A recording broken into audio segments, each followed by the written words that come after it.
Hola, soy Mateo Jarquín y les quiero hablar un poco sobre el lugar de América Central en las relaciones internacionales y cómo esto ha cambiado durante los últimos 50 años.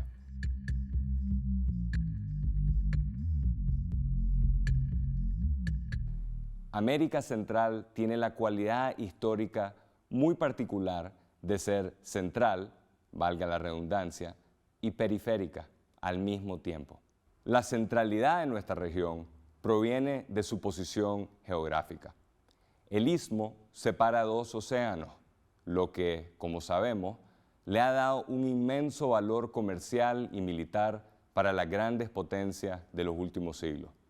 Además de unir mares, Centroamérica también une territorios. Ha sido desde siempre un puente terrestre entre dos bloques continentales. En la época precolombina, conectó a los pueblos de Mesoamérica y Sudamérica. Hoy ha cobrado nueva relevancia como ruta de tránsito hacia el norte, tanto para el narcotráfico como para migrantes de todas las esquinas del mundo. A pesar de estar en el centro y a pesar de no ser un mundo aislado, América Central no tiene un gran peso en el sistema internacional, ni en lo demográfico, ni en lo político, ni en lo económico. La marginalidad se ha manifestado de muchas maneras. La falta de integración de nuestros países después de la independencia, la fragilidad interna de cada estado, los nacionalismos excluyentes y desde luego en el subdesarrollo socioeconómico.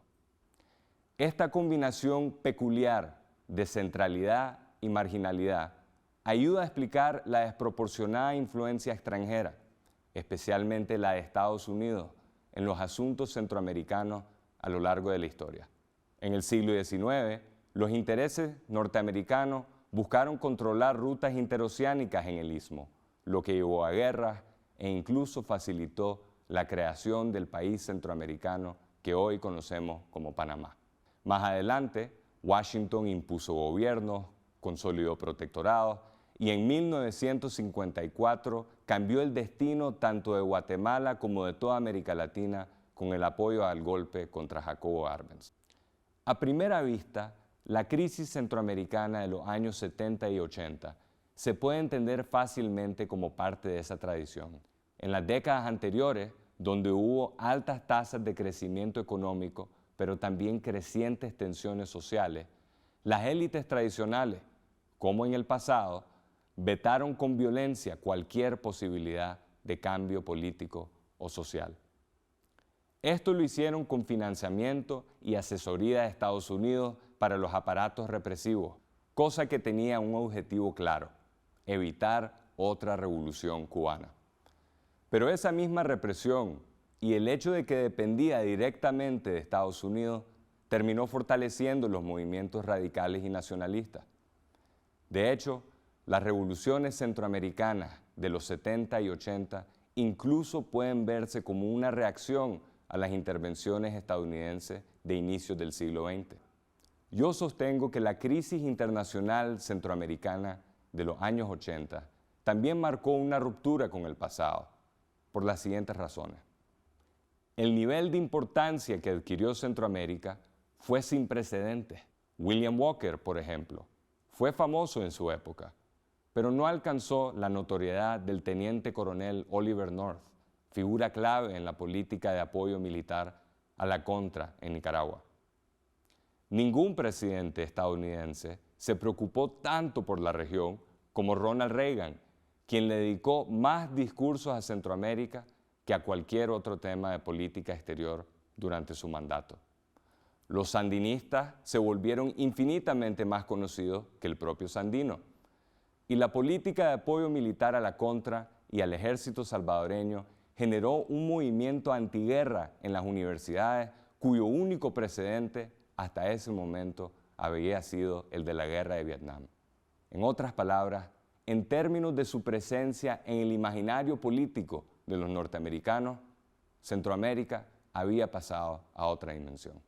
En segundo lugar, las dimensiones internacionales del ciclo revolucionario contrarrevolucionario de los años 70 y 80 no se limitaron exclusivamente a la intervención estadounidense. Tampoco fue, a pesar del marco bipolar de la Guerra Fría, exclusivamente un enfrentamiento en nuestra cancha entre Estados Unidos y la Unión Soviética. Por ejemplo, las guerrillas de izquierda en Guatemala, El Salvador y Nicaragua estaban conectadas con redes transnacionales que las vinculaban con movimientos revolucionarios en el mundo no alineado y recién descolonizado, en países lejanos como Vietnam y Argelia. Del mismo modo, las dictaduras anticomunistas, como las de El Salvador y Guatemala, dependían no solo de Washington, sino también del apoyo de otros gobiernos del tercer mundo, como el régimen de Pinochet en Chile o la Junta Militar de Argentina. Hasta el conflicto árabe-israelí tuvo su reflejo en la región.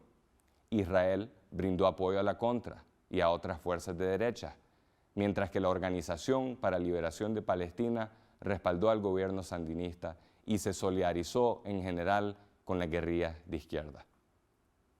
Centroamérica incluso se convirtió en un tema central en la política exterior europea. Y encima de todo eso, la crisis centroamericana dio lugar a una actividad multilateral latinoamericana inédita. Cuando cayó la dictadura de los Somozas en 79, fue en parte gracias a la intervención en su contra no solo de Cuba, sino también de México, Panamá, Venezuela y Costa Rica.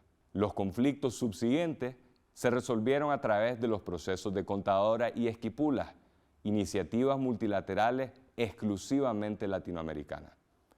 Finalmente, otro aspecto clave fue la movilización de los movimientos de solidaridad internacional con las causas revolucionarias y sociales en Centroamérica.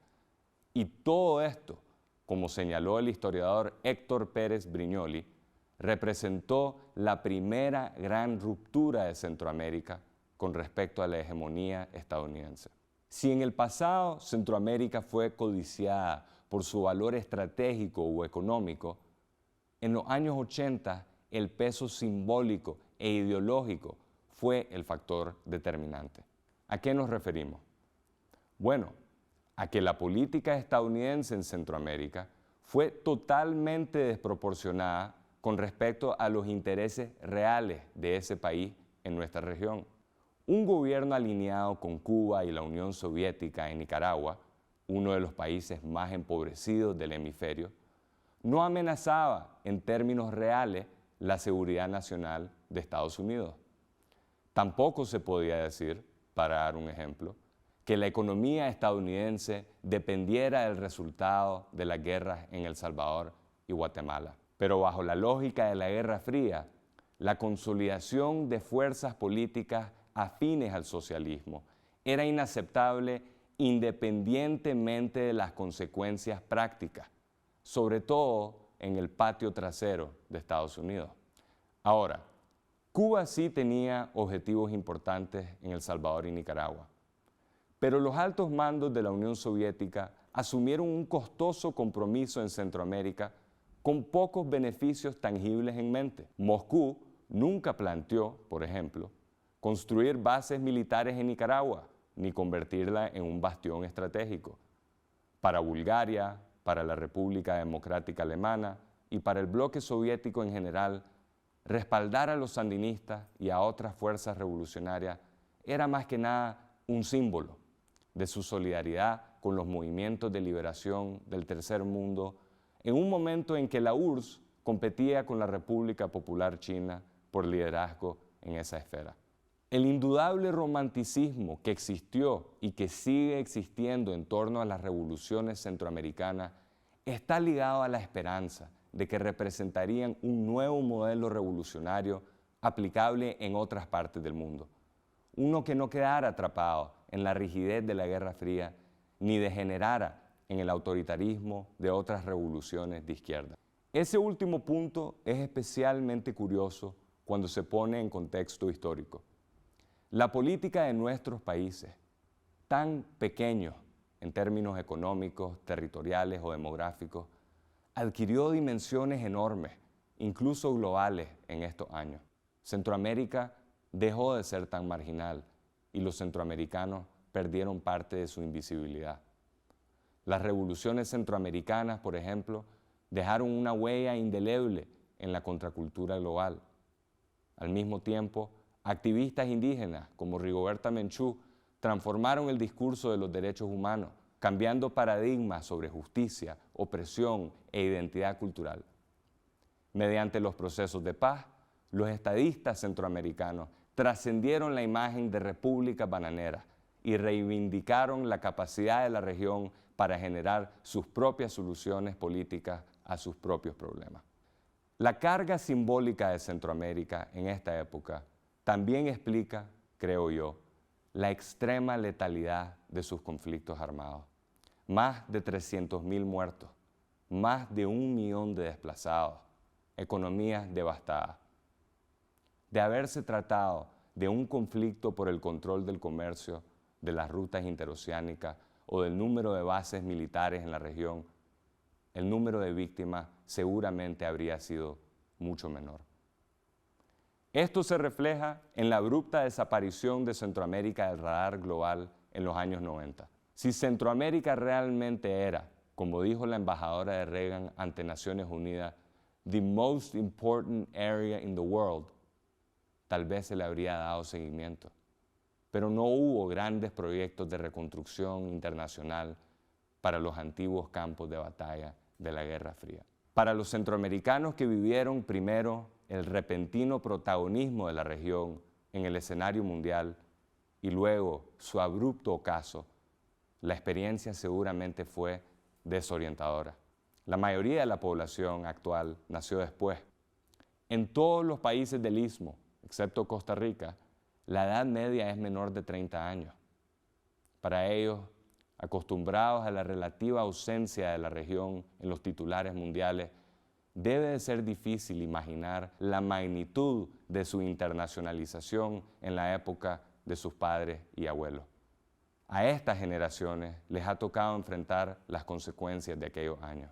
Para comprender los desafíos que enfrentan nuestros países hoy, sigue siendo esencial revisar las esperanzas y desilusiones del periodo revolucionario. Aún queda mucho por estudiar en ese sentido. Analizar cómo el mundo influyó en esa coyuntura y a la vez cómo los centroamericanos, aunque fuera por un instante fugaz, se convirtieron en protagonistas globales, es apenas una parte de esa tarea pendiente.